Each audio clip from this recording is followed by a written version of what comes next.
to help us get through the Cape Hatteras Wave Classic, we started sleeping on each other's backs in between heats. Is this yoga? Am I doing yoga right now? What do I do with my hands? You want to talk about the event? Yeah, totally. Let's talk about the event. We had a great week here in Cape Hatteras. We have this event every third week of September, and the reason we have it the third week of September is because of the wind and the waves. I mean, you look in the background there, it's the wind's blowing 30 knots. There's good surf as well, but this third week of September is it's basically the overlay. It's when you have good surf coming out of the summer, coming out of that tropical season. Then you also have the fall juice coming in with the breeze. Yeah, Trip, and that's what we talked about when we first set out the plan for this event, when we decided to split the surf style apart from the Triple S and really let it shine in its own event. We thought, hey, if we were kite surfing, right, what's our favorite time of year? And good swells can come any time of year, but these classic northeast strong wind, strong wave conditions, that's what this time of year is known for. You look at the way that this place sets up in August and September. That's when the tropics light up. That's when we start getting all of those those longer period ground swells, but not a lot of wind. Like if you're looking at like the end of August, it's spotty. Like you can get it, you can not get it. You can get some southwest, you can get some northeast, but you're getting waves basically in August and September. Then you get into the fall, October, November. That's when you get the breeze. So this third week of September, it's a classic lineup for the weather to basically lay on top of each other, where you get the combo of the wind and the waves. And this week we scored. It ends up we're going to have 7 days straight of northeast wind and waves on top of it. What do you think of the riding this year compared to last year? The riding level was through the roof last year. This year, I think we went all the way to the moon. So last year we had some standout competitors. We had a really diverse field.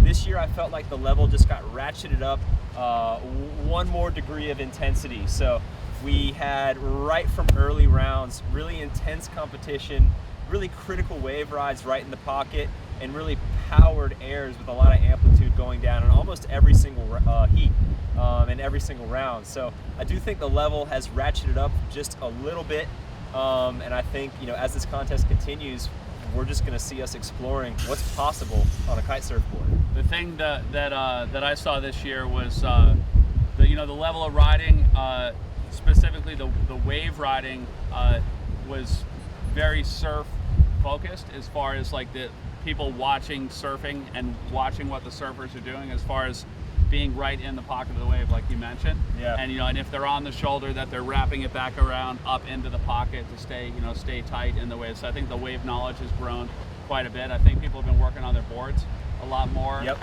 Everything now seems to be a bit narrower and a bit thinner. Yeah. Not seeing as many quads out there as we have in the past. A lot more thrusters. And then as far as the tricks, the trick stuff's just unbelievable as far as like what these guys and girls are doing in the air. Last year we were seeing a lot of strapless rolls, whether it be a front roll or a back roll. This year we're also seeing that, but some of the stuff that Mark, Evan Nesh, Ryder Decker, some of these guys that are at the top of the air game, they're doing front rolls and then coming out of that front roll in the air, no grab on the front roll, and then stopping it and then flipping their board through another 360 in the air before they land, and landing planing, in 30 miles an hour of wind, like with a 7-meter kite, which is just absolutely nuts. Yeah, the level has really just gone up as far as the technical level of the tricks. Kiters have always been able to send it huge, but now we're seeing the technical differences. And when you get riders like Ryder Decker, Evan Nesh, you're seeing things like you said, shove-its at the very end of a strapless front roll. You're seeing reverts where they'll tweak the board one way and then revert the board back out for a landing. Ryder Decker in particular has got a really cool trick that he did a couple times in this contest, where he does a Benihana one back foot off with a tail grab, and then uses his hands to shove the board around before he lands. And that's just stuff that you're not seeing anywhere else, except for maybe in these riders' personal videos and in these competitions. So this is cutting edge stuff, and we're really excited to see what's going to develop as time goes on. But we're definitely breaking some new ground here on this event.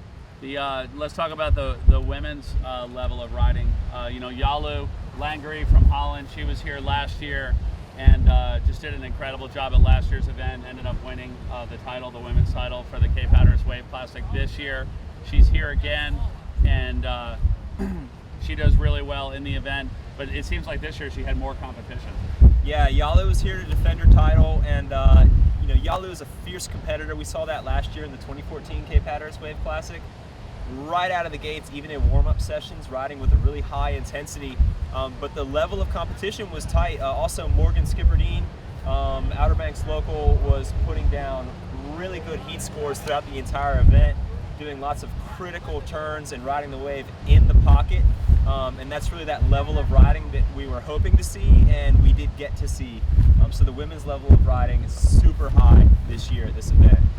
A lot of these competitors too, you know, they're not just kite surfers, they're all around watermen. Evan Nesh, you know, hails from Kitty Hawk, North Carolina, right here on the Outer Banks. Mark Miedema from the heat that we were talking about, he comes from Ocean City, New Jersey. Both these guys have grown up in the water, kiting and surfing. A little bit of rain's not going to slow them down, and it didn't slow down any of our competitors yesterday when we were dealing with the tricky weather. You know, you talk about watermen, you talk about experience out here. You know, one of the things that we've had from the beginning of this event is you know, a judging panel with a lot of background, you know, in the sport that they're judging. But something that's unique to this event is that we always have a surfers judge.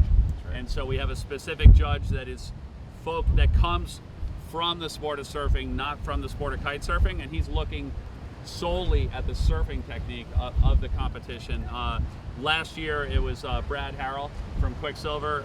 This year Brad was also on the judging panel, and we also brought in Brett Barley, who's a local legend at the First Jetty, and just his knowledge of the break here, of what this wave is doing, the tides, you know, when it's going to start working, is, you know, just a great asset to have as far as running the event. But having Brett break down the riding of the guys and girls out there, and who's doing, you know, who's doing the best bottom turns, who's doing the best cutback, who has the best wave knowledge of the break, you know, in each heat. There's really, you can't come close to touching that, because, you know, any given day out here, Brett just absolutely, you know, dominates the lineup, you know, in an incredible way at a really high level of surfing. Yeah, and the style of riding that we're going for, you know, with this event, your heat score waves are weighted very heavily. So we bring in these surf-based judges, and they can really identify what is critical in the pocket surfing on the wave, because that's a huge part of what we wanted to see out here during this competition. Is we want these kite surfers to connect with the wave and really ride the wave in the pocket. So we've got really knowledgeable judges, we've got really talented kite surfers, but it ain't all unicorns and rainbows. We had some carnage out there too. Yeah, I mean, there was a lot of you know, people just absolutely going for it, just hitting the bottom. I mean, when this lip at the lighthouse, you know, just give you a background on this wave. This wave grows, you know, from flat to about shoulder to head high, and then it takes a lot of swell for every foot above that for it to grow. But what you're not seeing in a height perspective, you get in the thickness perspective, because it grows up to about head high, you know, in a pretty uniform rate, and then it just goes exponentially thicker beyond that. So you're not seeing that thickness, you know, from the beach, but when you're riding the wave, you could definitely feel it. And when you are, let's say, a second late hitting the lip, or a fraction of a second late hitting the lip, and that lip hits you, here it takes you to the bottom, and then you hit the bottom. And then the next thing that's unique about this wave is that it then compresses you into the bottom, where you're just held on the bottom saying, you know, let me up, and, you know, hopefully there's not any gear or whatever that's hitting you, but it is a thick, heavy wave that can break a lot of gear. And we saw kites just get completely dismembered. We saw a lot of you know, rescues that had to happen, like whether, you know, somebody had to self-rescue or somebody else had to help them get, you know, back to the beach. But I mean, this wave is known for, you know, breaking boards, you know, ripping kites in half. You know, anything that you have out here from any sport, it could end up in the dumpster at any given time. When we do get these really solid, strong northeast conditions, we've been talking about the waves and the wind, but also the weather. We had that really tricky weather this event, but luckily we were prepared for it. Yeah, we've got a great partnership with Patagonia. They helped us.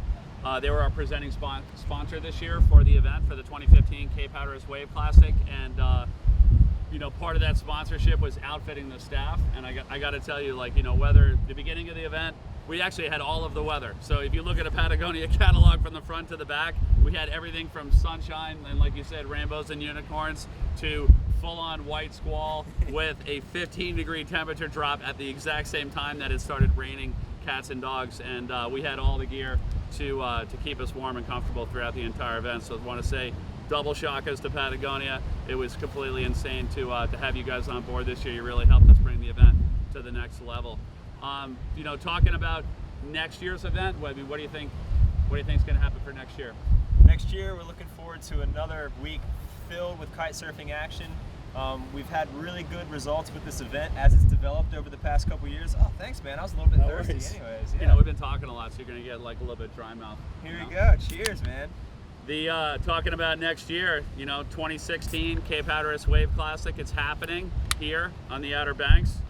It's going to be that same time, about the third week of September. Cheers. Cheers. Or as Carolina Brewery says, cheers, y'all. One of our sponsors as well, Carolina Brewery. We just want to thank everybody for watching the video and checking out the event online. We're stoked about next year's event, and obviously we're over the moon about how it went this year. Also want to congratulate all the competitors that took part in the event, shredded it up out there, and obviously to all the winners who we're going to announce on Friday. But and as well, cannot thank enough the spectators and all the sponsors that help us put it on. So until next year, cheers, y'all. First place in the 2015 Cape Hatteras Wave Classic, presented by Patagonia, and taking Yalu Langley.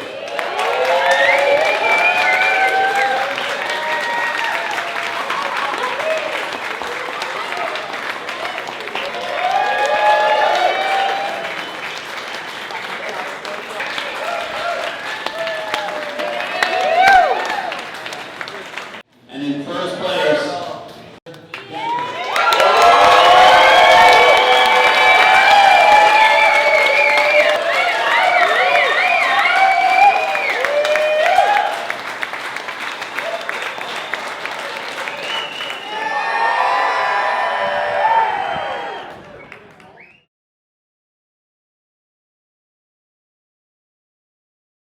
At the lighthouse, which of the two things do you think is harder to contend with?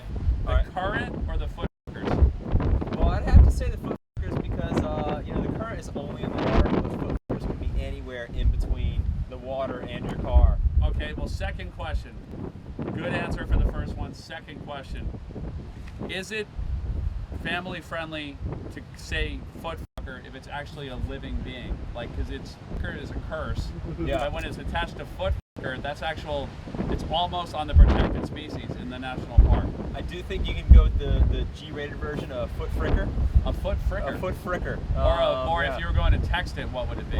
Autocorrect would probably change it into a foot freaker. Still kind of the same meaning, Okay, so you're foot not freaker. losing anything there. Yeah. Okay.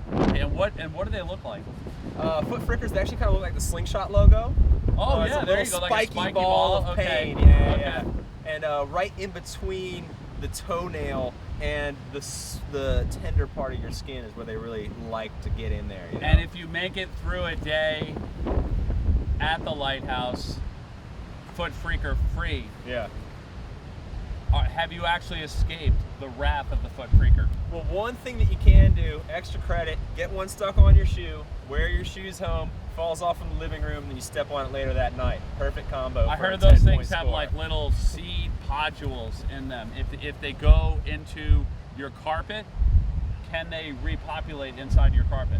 No, but you're gonna have to recarpet the whole place. You're gonna have carpet out. The carpet gets Yeah, ripped out. you gotta Okay. go to hardwood All right. after that. Okay. Definitely. Okay.